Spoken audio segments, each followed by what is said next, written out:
Hey guys, happy Monday. Welcome to the weekly live stream that was postponed, rescheduled from Sunday to Monday. And again, apologies for that. Was a bit of a tough weekend and full weekend with lots going on. But if I had one piece of advice after this weekend, I would just say live life to the fullest and be happy and seize the day, because life is short and you never know what's going to happen. Let me fix this. I'm not sure who will be here because it's Monday, so I'm sure a lot of people are at work. But if you're watching this later and watching the replay, then welcome. If you're a new subscriber, then welcome. And I'm Kristin. This is Traveling with Kristin. Hey guys. I think Tech Lords will be here today. He's been traveling, but our mod of the year should be over here soon. I have an announcement to make according to the title of the live stream. So a few of you guys have probably watched the videos that I have here and on Digital Nomad TV about the Digital Nomad Challenge. And that is starting in just a couple days on May 16th. So if you want to sign up, I have decided, I'm feeling generous. I've decided to sweeten the deal and kind of make it even more fun. And so anybody who joins the Digital Nomad Challenge will get a free copy of my book, Digital Nomad 101. So this challenge is for people who are interested in exploring their options for working remotely and working online while traveling. This channel is all about travel. And the reason that I'm able to travel so much is because I am able to work from anywhere in the world. And it's just been my lifestyle my entire adult life. And I really love sharing it with people. And so that's why I'm doing these videos. And now, after like a year and a half of making videos, I've gotten so many questions about how to get started as a digital nomad.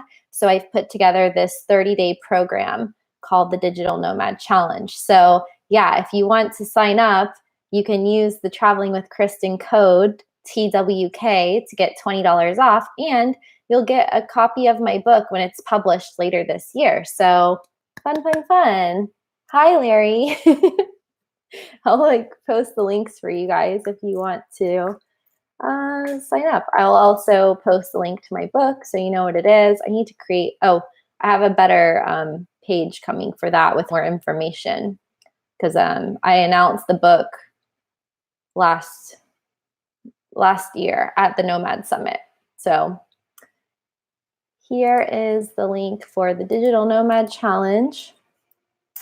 And I hope to see you guys there. Well, Larry probably doesn't need to join because he's already a digital nomad, but I don't think your life is empty, Larry. Well, it was a very sad weekend for me. Very sad, as one of my best friends passed away in an accident. Actually, I will share the link. It's kind of become a big story. It's been in the news. It's been in People magazine.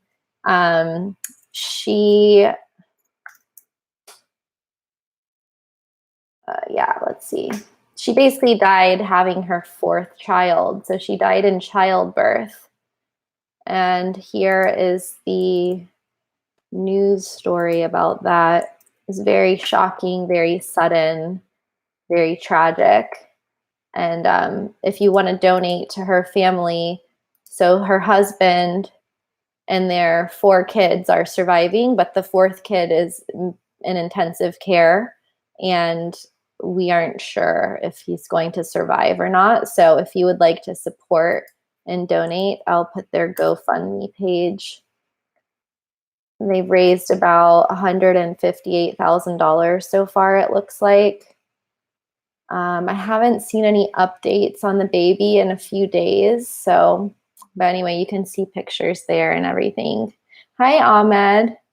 Greetings from Cairo, he says. You look beautiful in this color. Thank you. This is a interesting handmade piece that I got in Bali.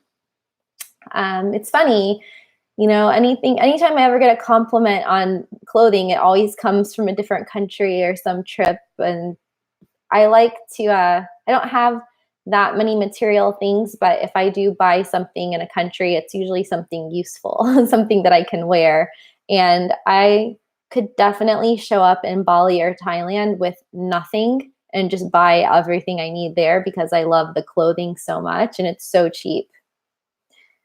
Waynam Chia is here. Hi, nice to meet you. Walt, Trader Walt is here. Hello, hello. Owen said it's not a compliment, it's the truth. Well, thank you. I like blue. I think that blue is the favorite color of many people. Larry says, dying during childbirth is shocking and it used to be commonplace, and it still is in some of the places we visit.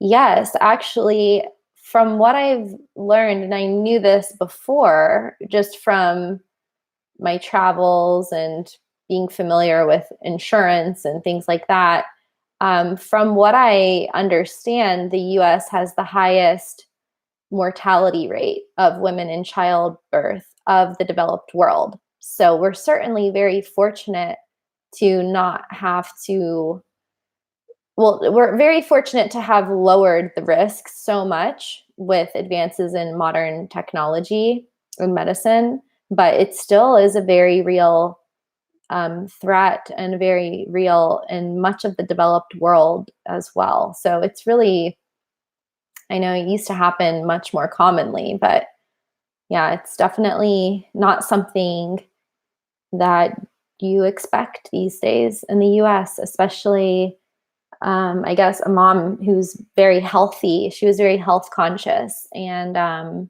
some of these things are just random, unpreventable. Ah, George. Hi, George. How are you? George Schnipper, my favorite YouTube vlogger. So I just was working on the Kyoto vlog. So I love doing travel vlogs, but they are a lot of work to film and a lot of work to edit. So they come kind of once in a while. As you guys know, we're still waiting for part 2 of the Estonia vlog. But the Kyoto, Japan vlog, I was just working on it before I went live. And I'm really excited to publish that next week. So it's been really fun to go through the Japan content. But if you guys like vlogs and travel vlogs, check out George's channel. George, are you in the, what are you working on right now? You're in Russia, correct? Still living there? Thank you, Larry, for those condolences. George asks, thank you. He says, thank you. I love your videos as well. Can you do any job as a digital nomad? Yeah, I mean, not any job. So there are some exceptions, but my vision, or my opinion is that anybody who's interested in becoming a digital nomad can probably find a way to make it work. And so that was the idea behind the Digital Nomad Challenge, is to give people like a framework for how they can figure that out. Because there could be some things that people could do that I don't even know about or that I haven't experienced specifically yet, but there's ways of uncovering what that could be. So George, you have an advantage because the work that you do is a lot of video editing. So you can do that remotely. So basically, to become a digital nomad, the only requirement is just that you find a way to make a living using technology in a way that makes you, that gives you the ability to be location independent. So to not be tied to a physical office. I had dinner with my friend, well, last night was with my family for Mother's Day, and the night before was with my friend and her mom and their family. And she is a teacher. She's a college professor. So we were explaining to her, so my friend is a speech pathologist. Her mom is a college professor, and her husband is a software and IT. I think he works in IT at a company. And then her dad worked in international business in the furniture industry, doing a lot of trade with China and Vietnam. So we were discussing the different ways that everybody could become a digital nomad at dinner. So with Drew, for example, his job is in IT. He can already do about 90% of his job remotely, but he has kids and wife and a house and everything. And he doesn't want to be completely remote and a complete digital nomad. But we discussed for him, maybe the optimal way of doing it would be to ask to work from home a couple days per week, just to give flexibility so that he doesn't have to commute to work every day and fight traffic. And then with Tracy, she's a speech pathologist, so she goes to an office and works with people and kids one-on-one. But there's also probably a way to do that remotely through Skype calls or Zoom calls or some sort of video conferencing, because there's a lot of teachers and coaches and therapists and people who work that way. So the idea would be to either ask at her employer if she can work from home sometimes or take on clients that are in a different location, or to start a side business doing what she does, but consulting and generating another revenue stream that way. And then with her mom, she's a college professor, so she teaches some classes in person and some classes online. And she's already worked remotely from like a cruise ship in Alaska and traveling in different countries. So she's already experienced what being a digital nomad is. But if she wanted to do it more, then she could take on more online teaching jobs versus physical in a college classroom. And then with her dad working in the furniture industry, a lot of his work originally was very physical in capacity because he would go to furniture showrooms and he would go to conferences and seminars and factories and things like that. But since he's retired, so there's this misconception that you have to be a young tech person to know how to be a digital nomad. But in this case, he's been retired for a long time and now he's working remotely. So he's working from home doing consulting and then traveling to Asia like once or twice per year. So technically, all of them could be nomadic in some way, or at least just working remotely and having a larger and larger percent of their job responsibilities being done location independently. So those are just 4 examples of how you could do it. And with George, editing videos, it just depends on where you're getting your clients from and where you're getting your income from. So you're probably already working from home, I'm guessing, in a lot of ways. He's typing out questions. He says, by the time I finish typing, you've already answered the questions I had in mind. I love your explanations. Thank you so much. I talk a lot, so I try to explain it well, but let's see. So if George, like using George as an example, George is a video editor. So depending on where your employer is, if you work for a company on salary or if you're doing freelancing or however you're getting your clients, then that would basically affect how nomadic you can be. So sometimes you might work from home, sometimes you might go and film on location somewhere. And if you have a steady stream of clients and income, then technically you can just edit from anywhere. Like, although I really like having my my monitor, like I have my Apple display here, and I know editing just on a laptop sucks because you need to be able to see what you're doing. So in that case, you would need a specific remote office setup where maybe you're traveling with an additional external monitor. I have a Samsung that is manageable depending on how much luggage I have, and it's quite big, but it's smaller and lighter than my Apple display. And then there's also more portable, like smaller ones that you can use. So it just depends on how much stuff you need. And also if any of your clients or employers require you to work certain hours of certain days. So you'd want to make sure that you're in the right time zone so you don't have to work during hours that don't make sense for you. See if that answer. So let me know if you have any other questions, George. So it's really about, there's like different levels of being a digital nomad where you can just be part-time remote or full-time, and you can go directly to your current employer, or you can find your current job with a remote employer, or you can make up your own job basically. Or sometimes it's just a mindset shift, like we found with my friend's mom. She didn't even realize that she already was a digital nomad if she wanted to be. So she already had that option. It was just about making some changes. And then some people could be remote and could be digital nomads, but they don't necessarily want to travel all the time. That's fine. I feel that. Well, it says he can't wait to see the second part of the Estonian ghost hunting episode. Like that was one of my favorite trips, and I had no idea what I was going to run into in that haunted house. I didn't know it was going to be haunted. I knew it had some cool energy, but I didn't know it was that crazy. And it's one of the favorite videos of people. Like people talk to me about that video all the time. And even my video mentor, Thomas Alex Norman, who has an amazing channel. I will find him for you guys if you want to see more travel videos. So I learned how to make videos through his online courses. So he's actually a digital nomad himself.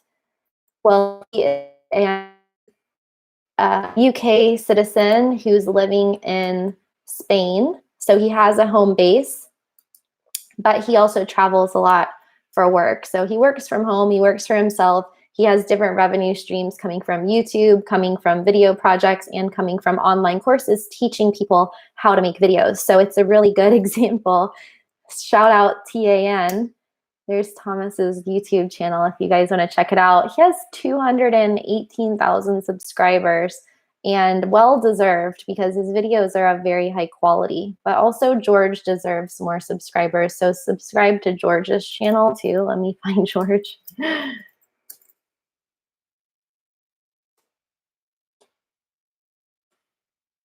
Okay, here's George. We got to support all the cool people. So yeah, Thomas has mentioned my my ghost video. Like he's referenced it a lot of times in the live streams that we do in his group. Like he will compare other videos that I've done. He's like, remember when you did this in the ghost video? Like do that again, just to try to make it into a teaching moment. So that was cool that he liked it because I think his videos are really good. And that was edited with the help of my friend Tweety, and she lives in Florida. So she's part digital nomad because she does some video editing in person in Orlando, like with clients that are local. And then she also works remotely for me and for a lot of other people and agencies.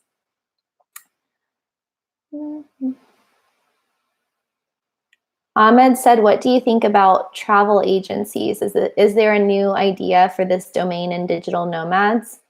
Yes. I've thought about this a lot because that was one of I was a travel agent, or I got my travel agent license, even though I didn't do it as a business model. I just did it for my own clients to be able to book their stuff and for myself to get discounts.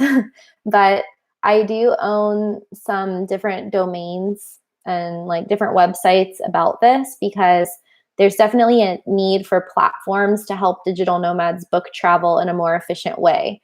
I talk about this a lot in my workshops and talks. I think it's a huge waste of time and energy and resources for digital nomads to be always booking their own travel because it's super time consuming. So there's definitely an opportunity for people to create services and apps and platforms for people to book travel better, or maybe people who are specializing in that for digital nomads. But the challenges there are that a lot of digital nomads don't plan that far ahead of time, and they become pretty good at booking their travel. So they're going to have high expectations and really specific preferences for how they like to travel that somebody would need to get to know pretty intimately, or they'd have to work that into the platform somehow.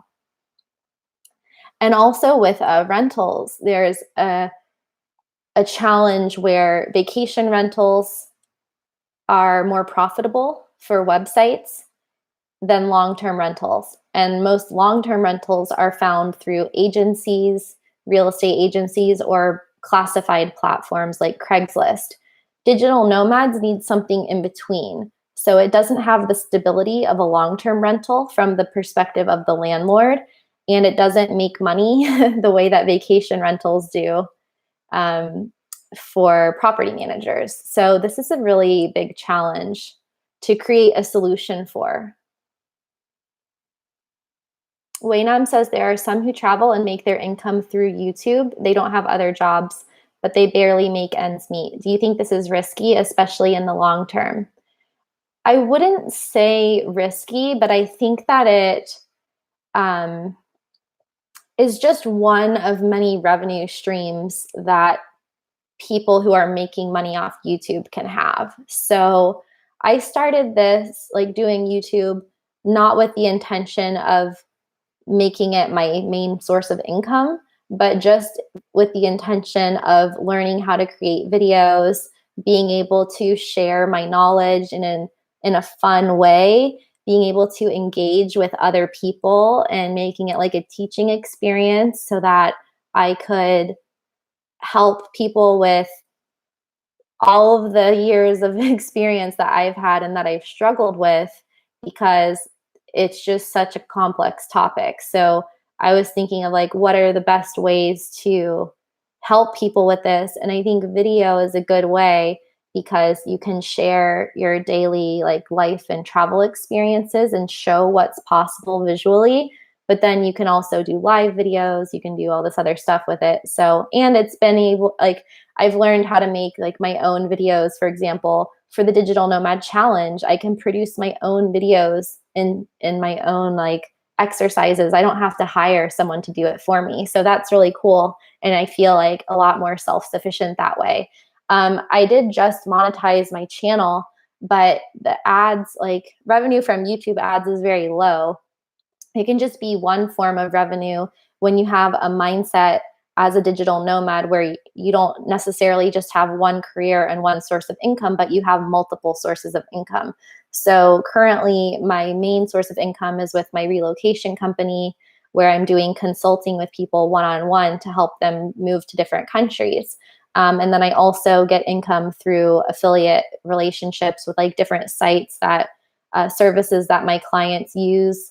So it started with me helping them set up all of these services that I thought that they needed, and then realizing that I could also make a percent of that. So once you set up a lot of different revenue streams and, like, think about your personal income in a diversified way, the same way that you would think of investing in, like, your retirement, for example, like, you wouldn't just only buy stocks or only buy one stock or only buy one mutual fund or only put your money in a CD. You might have some low risk, some high risk, some short term, some long term investments. So it is definitely below a person's potential, I think, to only make money through YouTube when they could leverage that experience and skill set and their audience to create more value and then monetize other things. So whether that is, like, a course or um, relationships with brands or whatever it is that people are doing. So I think for me, YouTube has just been like a fun project. But if I had to survive off of it, I would just be broke.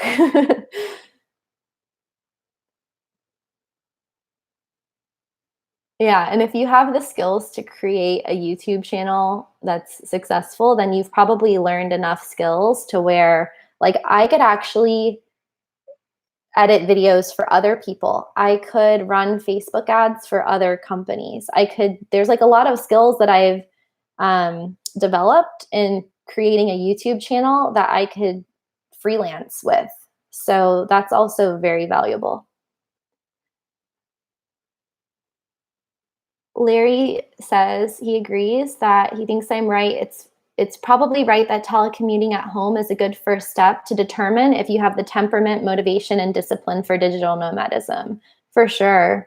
And in this case, my friends said that they thought they would be lonely working at home all the time, but because they have kids, that they would like to have more flexibility and more time.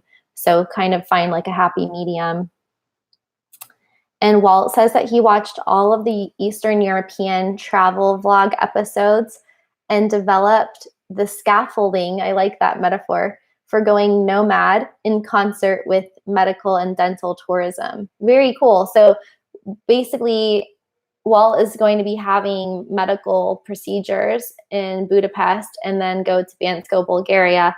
So this is a really good example of the potential, hi Tech Lords, of the potential of becoming a digital nomad. Like, you can make it about what is helpful for you. So you can choose when it makes sense to be at home, when you need to go have like a medical procedure. You can also stay at a co-living space, or you can work online while you're doing that. So instead of just taking time off work to go on vacation or to go get something done, you can still work at the same time or from a remote location. And on the flip side, when I was living in Bulgaria and when I was living in Thailand and Costa Rica and places that have really good medical services and are known as medical tourism destinations, I would just get my regular checkups done there.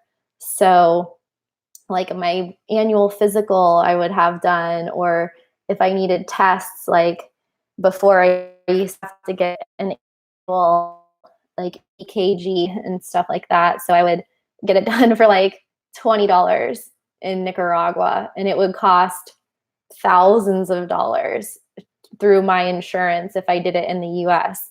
The dentist is another big thing. I've been to the dentist in so many countries, I don't even know.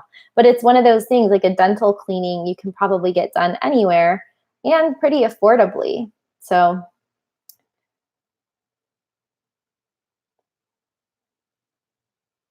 Larry said that George could spend a few months at home generating business and then the rest time traveling and doing jobs and send things by Dropbox, etc. Yeah, definitely. I believe that traveling at a fast pace full time is very counterproductive, and it's not natural. It doesn't make sense with how human beings are used to living throughout eternity. I mean, even people who are nomadic, they would travel, rest, travel, rest. They would be working, they would be hunting, they would be around family members. Human beings are not meant to just travel infinitely by themselves around the world multiple times, like without stopping. I think that is, we haven't evolved yet to be able to do that. So people who do that are like, let's say, people who go on tour, rock stars, DJs, like they have a whole infrastructure for being able to do that. And it's not healthy. And it's definitely not healthy for the average digital nomad. It's not necessary. So yeah, that's my opinion. A lot of the people who are doing like back-to-back trips really quickly would disagree with me, but they will eventually probably agree. They're just not burnt out yet.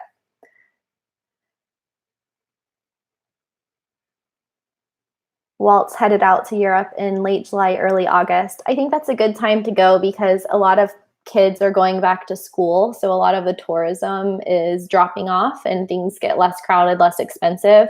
And I do like the fall, like late summer, early fall. I like being in Europe at that time because it's kind of a shoulder season.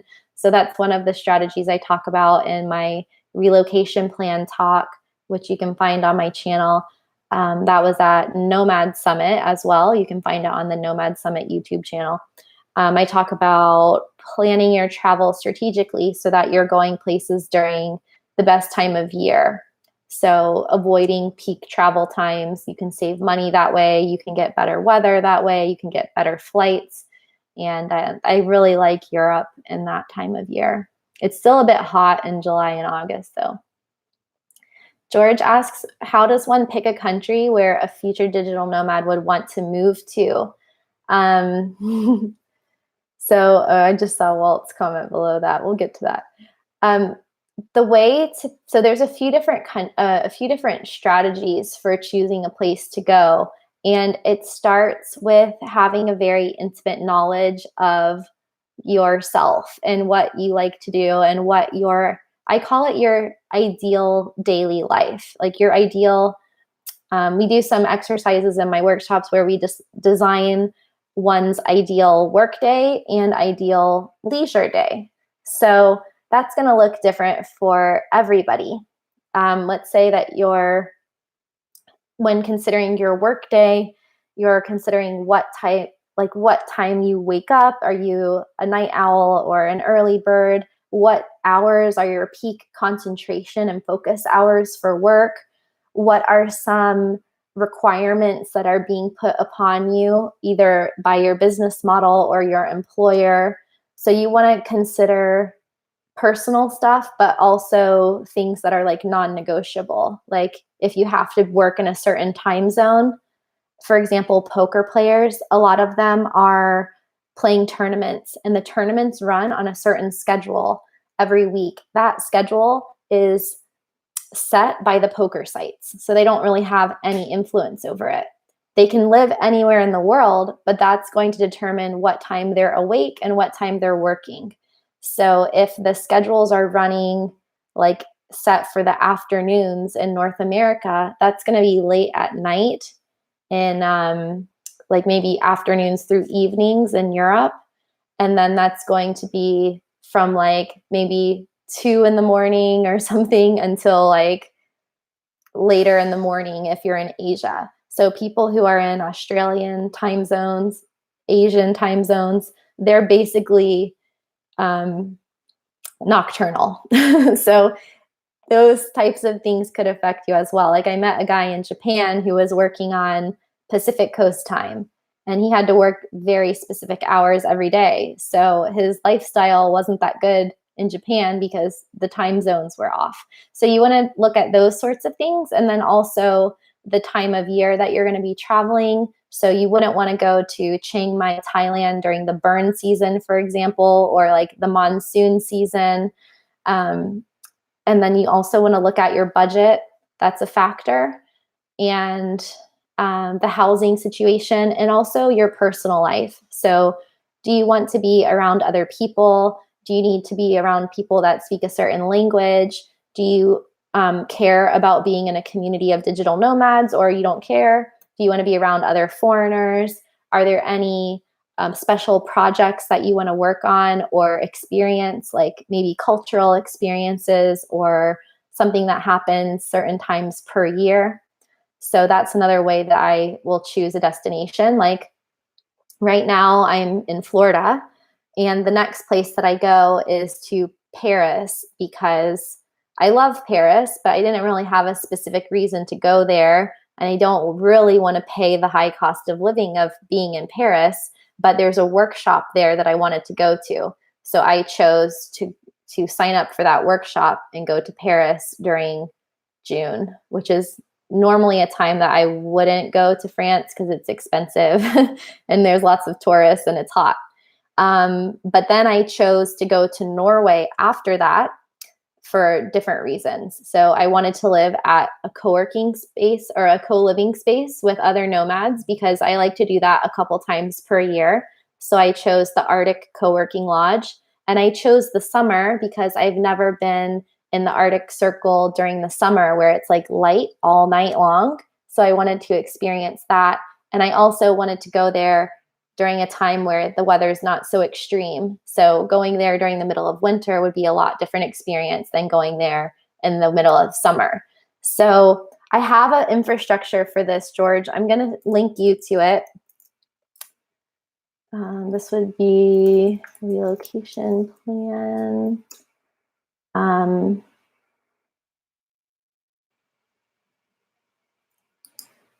Let's see. I'm going to link you to the middle. It's kind of like,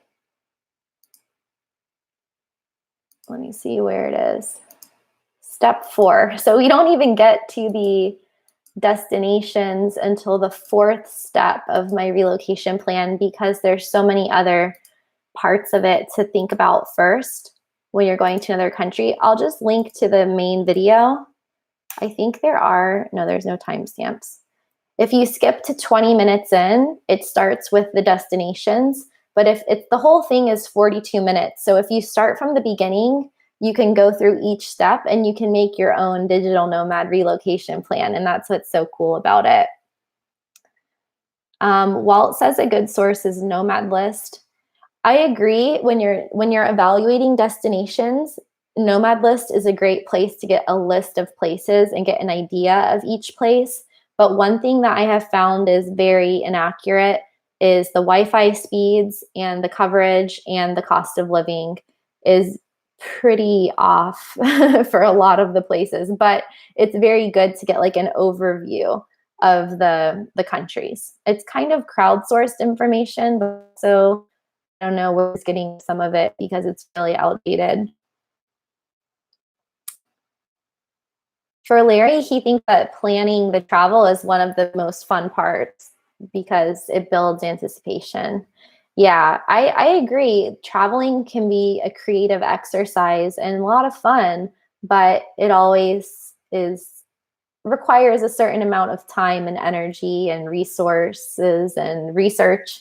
So when you're doing it a lot, if you're on like a tight budget, it can just cut into your productivity. But I think for Larry, like you're good because you have a lot of extra time without having to sacrifice your income. And George asks, when I move from country to country, where do I pay taxes? So it's different for citizens than the rest of the world. You guys have more flexibility over where you pay your taxes, but typically the rule is, I mean, this is going to depend on a lot of different factors, and I'm not an accountant, so I have to make this disclaimer that this isn't tax or legal advice, but for citizens of a lot of countries, you can change your tax domicile by going through a process of leaving one country and reestablishing it in another.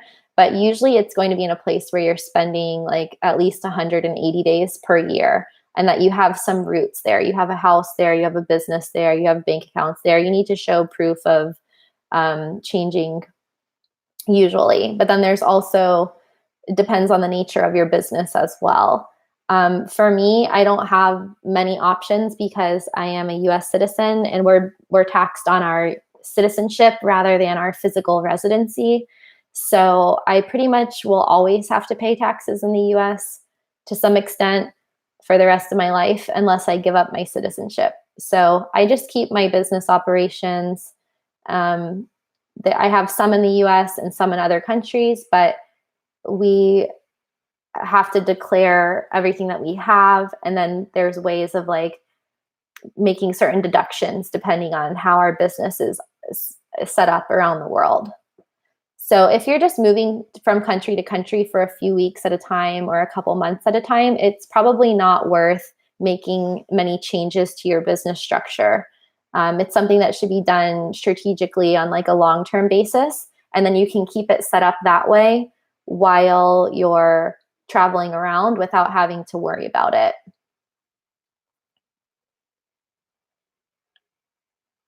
Larry said that you also pay taxes where you earn the money. Yes and no. So there's some countries where you are like taxed only on income that's brought into that country. So if you make the money in another country, you might not have to pay taxes on it in either place. So it just really depends. There's no one answer to this question. And that hostels can sometimes help you find long-term accommodation. I haven't tried that specifically. I've stayed at hostels, but I don't know if, I guess it depends on the place, but I would feel like weird going to a hostel and asking them how to find somewhere unless I was staying there already and had a relationship with the people working there. And then George asked if I open a bank account in every new country. Yes and no. So if I'm doing research on a country, I'll typically go through the process of opening a bank account just to see how it works. And I've done that in so many countries, and it's a big pain because you have to declare all of those if the combined, well, if you're a US citizen and like the combined balance is $10,000 or more. So it's just a lot of paperwork. But I have opened and closed accounts, and then I've opened accounts that I've never used. But you don't need to do that anymore. So especially having, if you have had or have like European residency, you can open an account with a bank like N26 or Revolut, an online bank, and then you can also open a TransferWise account. So these days it's completely different. You probably don't need a physical traditional bank account in any country to be a digital nomad. You can do everything online now. Hi, K-Bar. Larry said in history, nomads led a very regimented lifestyle of following seasons, weather, water, and food at different points in the year. And they repeated that year after year. Exactly. It was very different with the traditional nomads of the past versus digital nomads now, where we're traveling at an unnaturally, is that a word? Yeah. It's just not like a natural pace of life. Like we're kind of circumventing seasons and things like that. And we're just hopping on planes and going back and forth and crossing time zones. So I think that long-term digital nomads as a subculture of people will moderate this pace of travel. And people who are traveling really quickly might do it kind of coming back full circle, doing it as a backpacking trip, doing it as a gap year, doing it as vacation, and not doing it as like part of day-to-day life. Yeah, Airbnbs are really cheap in Budapest, $400 to $800 a month. It depends. Budapest is good because it's depending on which neighborhood you're in, you can get really good deals. So if you don't have to be in the center and you're staying there longer term, you can get a lot lower prices outside of the touristy areas. Thank you, Tech Lords, for posting my Patreon link. Is it Patreon or Patreon? Am I saying it wrong? Hi, Darren. And then Larry says that you can't open bank accounts unless you have some kind of residency, but that's not necessarily true. I've opened bank accounts in countries where I was just passing through as a tourist with a passport and they didn't need anything. So, and this is very touchy subject because you could go to the same bank, different branches in the same city and get different answers. So this type of thing is a big pain in the butt. But I've walked in different banks in Bulgaria. Some banks you can't get a bank account unless you have a residency card. Same thing in Mexico. But in others, you just walk in with your passport and they don't even care. In Canada as well, like there's banks that will not let foreigners open accounts without a tax ID number. And there's other banks that you don't even need an address. And then there are some places where you need proof of physical address, like a utility bill. In some places, it has to be in your name. In other places, it doesn't. In other places, it can't be in a company name. In other places, it has to be only electricity. It can't be internet or water. It's like all different. But yeah, you can open an account in other places. N26 is good.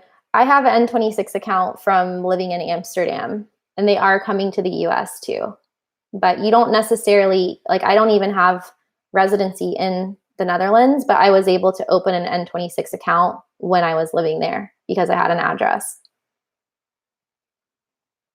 And yes, many US banks have branches in other countries, like Scotiabank, for example, but they're usually owned by completely different companies.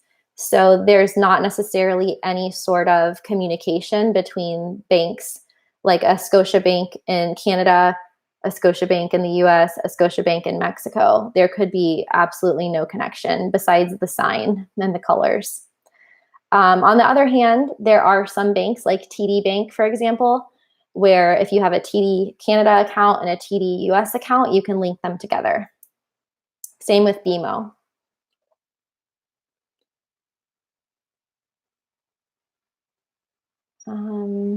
HSBC, well, it says is the biggest bank with branches in a lot of different countries, including the USA and Canada. That is correct. Citibank as well. HSBC has a premier account option where you can kind of leverage. If you have a premier account in one country, you can open one in another country. But if you just have a regular HSBC account, you're not really going to have any advantages by opening an HSBC account in another country, even though there's different branches there. Like maybe in some places you could use like the ATMs or something, but it's usually you can't even transfer between the accounts without doing a wire transfer, which is what you would need to do for any bank. Darren asks, how is Numbeo for cost of living? Good. It's pretty accurate. Yeah, being a US citizen makes the tax computations complex. Yeah, the US tax code is known for being very overly complicated, and I wish it was simpler, to be honest. And George asks, do I get a new phone number every time? No, so this is a really good question. I think that depending on where you are, so if you're a European, for example, you can get a plan that works all over Europe, and you can really keep your phone with you wherever you're going throughout Europe. And you can also add international packages. I have a situation where I want to keep my US number that I've had for a really long time. And I don't want to change my number everywhere. So I keep one phone with a US number and a very minimal plan. I also use in different countries all over the world, like 200 and something countries, I think. And then I also have another phone that's unlocked that I get a different SIM card in every country, but I pretty much only use that for data because a lot of people communicate by WhatsApp and Viber and Messenger and Slack and different apps. So you can actually use your same number on WhatsApp, for example, even if you switch out the SIM card, and you can still communicate by like messenger apps without changing your number. The only reason that you would want to keep your number is if you don't want to run the risk of not being able to find a SIM card every place that you go, and you want something that's going to be consistently working for you. And in that case, I think that Google Fi is a really good option. I'm not sure if it's available everywhere, but in the US, like you can have Google Fi, one number, 10 gig or $10 per gig of high-speed data, and you can kind of use that as your base number worldwide. You can also port in a number. So you can have one online number that forwards to different cell phones, and every time you change your cell phone SIM card, you can have that number forward to your new phone. So those are a couple of options that you can do, but it just depends. There's a different cost associated with each one and different pros and cons. Yeah, Larry says port your number to Google Voice and forward calls wherever. Yeah, I've used Google Voice and I've also used Skype. Skype doesn't work that well though. I like Google Voice better. Hello, Rupesh. And Larry receives emails with transcripted voicemails. Yeah, I love that. I love getting transcripted voicemails because who wants to sit around listening to voicemail? Oh, interesting. Telzio is very good for voice over IP. Port your number to them, upload their app. Your number is available worldwide on any phone with the app. I haven't heard of that one. I'll have to look that one up. There's a lot of companies doing it now, and I think some of them are not legit. So it's always good to hear it's going to be around for a while and not just some random startup. Rupesh said he just watched my Bulgaria 150 euro video. Oh, that was my 150 euro apartment in Bulgaria. Thank you. That was last summer in Bulgaria. Cool, great live stream, guys. I'm loving all of these questions. Thank you all for your questions and contributions to the stream today. I need to go because I have a phone call in 8 minutes. a conference call, and actually we're using Messenger video. It's funny, they're always on different ones, Zoom or different video conferencing. So I'm going to get ready for that call. But yeah, if you guys are interested in the getting started for Digital Nomad program, it starts on, I think, Thursday of this week. And here's the link. And you can use TWK for $20 off. And it includes a copy of my book. It's not published yet, but it will be published this year. You guys have seen the manuscript. Larry's seen the manuscript. All right, guys. I will see you next Sunday at 12 p.m. here. And let's see. Otherwise, see you in the next video. The next video will be Kyoto. And we'll also have some new interviews on Badass Digital Nomads. So see you guys there. Bye, Walt and Rupesh and George. Make sure to subscribe to George's channel, and Larry and Tech Lords and Darren, SSL, and everybody who's watching. Waynam. Bye, guys.